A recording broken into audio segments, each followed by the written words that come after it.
મારે લગ્ન કરવા છે ને હવે વિચારું છું કે લવ મેરેજ કરું કે અરેન્જ મેરેજ કરું. એક કામ કરું, બુધાભાઈ ના લગ્ન થઈ ગયેલા છે, એને પૂછી આવું. ભાઈ એ બુધાભાઈ એક કામ હતું તમારું. બોલને ભાઈ ભૂપત, શું કામ હતું? હવે વિચારું છું કે લવ મેરેજ કરું કે અરેન્જ મેરેજ. ભાઈ એમાં એવું છે, આપણા ગામની કાળીબાઈએ એક ટીલુ બાબા કરીને એક બાબા આવેલા છે. હાલ આપણે બે ન્યા જઈ અને એને પૂછી લઈએ. હાલો હાલો બુધાભાઈ, તો ઝટ પૂછી આવી. ચલો. मैं बाबा टिल्लू नाम मेरा बाबा टिल्लू। પ્રણામ ટીલુ બાબા.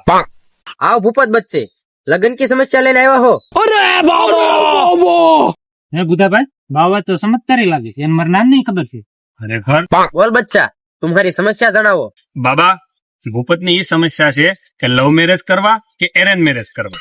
बच्चे, हमारी तो ये सलाह है कि लव मैरिज करने चाहिए। બાબા કેમ? अरे बच्चे, ये लव मैरिज जो होता है ना, वो अपनी खुद की गर्लफ्रेंड के साथ होता है, लेकिन जो अरेंज मैरिज है वो पता नहीं किसकी भटकाई जाती है। ये भगवान क्या जुल्म है।